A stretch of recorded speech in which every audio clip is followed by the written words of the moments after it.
So welcome once again. तो आज का हमारा प्रोग्राम है लीनियर सर्च। तो ये प्रोग्राम किसी भी नंबर को सर्च करने के काम आता है। तो एक बार इसका लॉजिक समझ लेते हैं कि ये कैसे काम करता है। सपोज हमारे पास एरे है ARR, इसके अंदर 40, 10, 55, 30 और 95 स्टोर्ड है, ठीक है। और हमें 30 को ढूंढना है। हम इंडेक्स 0 से शुरू करेंगे, तो लूप जो है वो हमारा 0 से लेके 4 तक जाएगा। सबसे पहले हम 0 पे आएंगे, मैच नहीं करेगा, फिर 1 पर आएंगे, फिर मैच नहीं करेगा, फिर 2 पर आएंगे, फिर मैच नहीं करेगा, उसके बाद 3 पर आएंगे। 3 पर आने के बाद यहाँ ये मैच हो जाएगा और जहां मैच हो गया उस पोजीशन को हम डिस्प्ले करा देंगे। तो लीनियर सर्च में हम करते क्या है, हम हर एक एलिमेंट को छूते हुए, हर एक एलिमेंट को टच करते हुए जाते हैं, ठीक है। तो इसी को बोलते हैं लीनियर सर्च, ठीक है। जैसे कि शुरू में बताया, हम इस प्रोग्राम को फंक्शन से करेंगे। एक फंक्शन लिया एल सर्च, इसके अंदर 3 आर्ग्यूमेंट्स ले रहे हैं। Argument number 1 int array, argument number 2 array का साइज, और आर्ग्यूमेंट नंबर 3 वो नंबर जिसको ढूंढना है, इंट एक्स। फिर यहाँ हमने क्या किया है, int position is equal to -1। तो इनिशियली हमने एक वेरिएबल ले लिया पोजीशन, जिसके अंदर -1 स्टोर्ड है। वो इसलिए कि मान लीजिए अगर एलिमेंट नहीं मिलता है तो हम -1 को रिटर्न करा देंगे। फिर इफ कंडीशन लगा सकते हैं, if position is equal to -1 not found, ठीक है। यहाँ देखिए फॉर लूप लगा रखा है। इस फॉर लूप के अंदर int i is equal to 0, i less than size तक इस लूप को चलाएंगे। जैसे कि साइज अगर हम पास करते हैं 5 एलिमेंट्स है, तो i लेस देन 5 का मतलब ये चलेगा 4 तक। तो 0, 1, 2, 3, 4 i प्लस प्लस।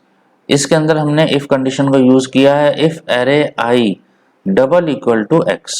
मान लीजिए x हमने क्या लिया था, 30 को फाइंड करना था। एरे i, शुरू में i की वैल्यू क्या है, 0, ठीक है। Array 0 double equal to x था हमारा 30। एरे 0 के अंदर क्या स्टोर्ड है, 40। तो 40 डबल इक्वल टू 30, ये हो गया आपका फॉल्स, ठीक है। फिर लूप आगे बढ़ेगा। इस बार एरे 0 की जगह क्या हो गया, एरे 1।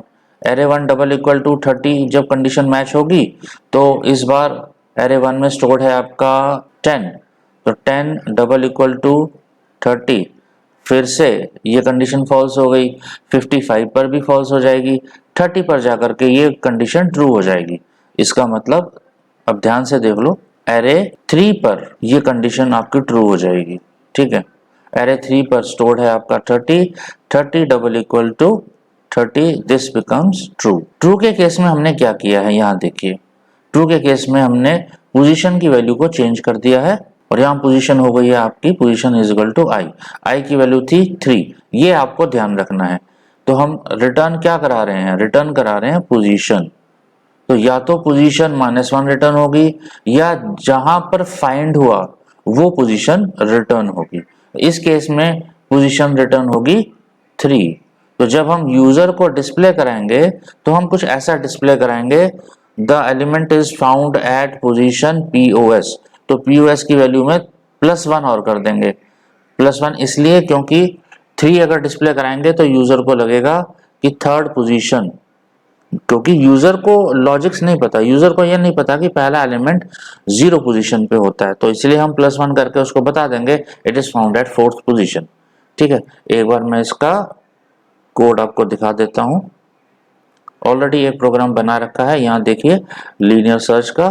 तो ये वही फंक्शन है, int L search, array size और x, ये 3 आर्गुमेंट्स हमने लिए हैं और यहाँ पर पोजीशन को रिटर्न कराया है। मेन फंक्शन पर चलते हैं।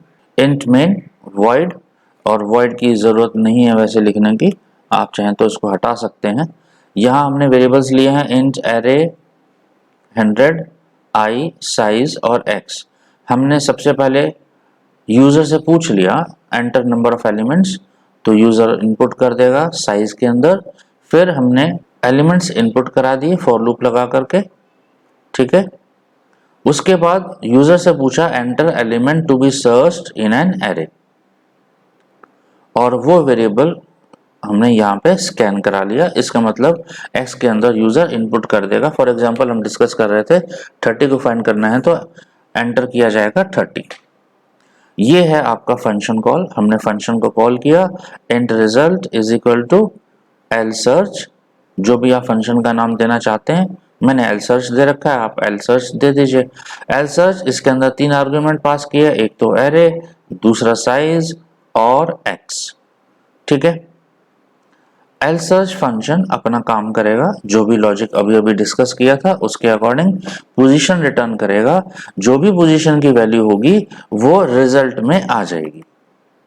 क्लियर? अब आगे बढ़ते हैं। उसके बाद क्या होगा, if result double equal to -1। फिर से देखिए, if result double equal to -1, अगर रिजल्ट की वैल्यू -1 हो गई, यानी कि ऊपर से फंक्शन में से पोजीशन -1 कर रखी थी हमने, एक बार फिर से दिखा देता हूं, int position is equal to -1 जो कर रखी है।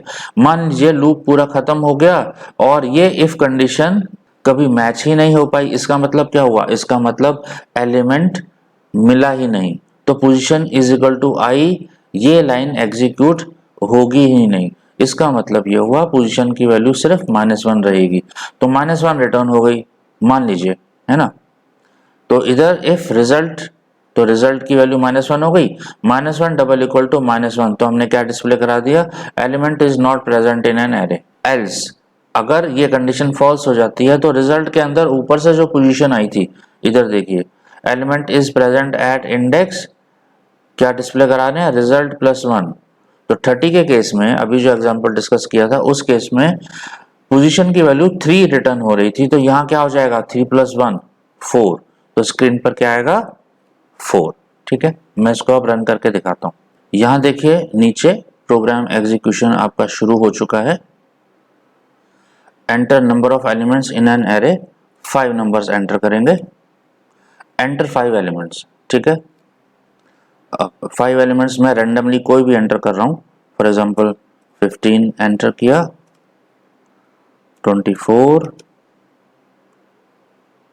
87, एक नेगेटिव नंबर भी ले लेते हैं, -8 एंड 90।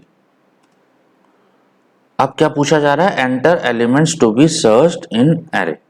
मान लीजिए आपको सर्च करना है 87, या -8 ले लेते हैं, -8।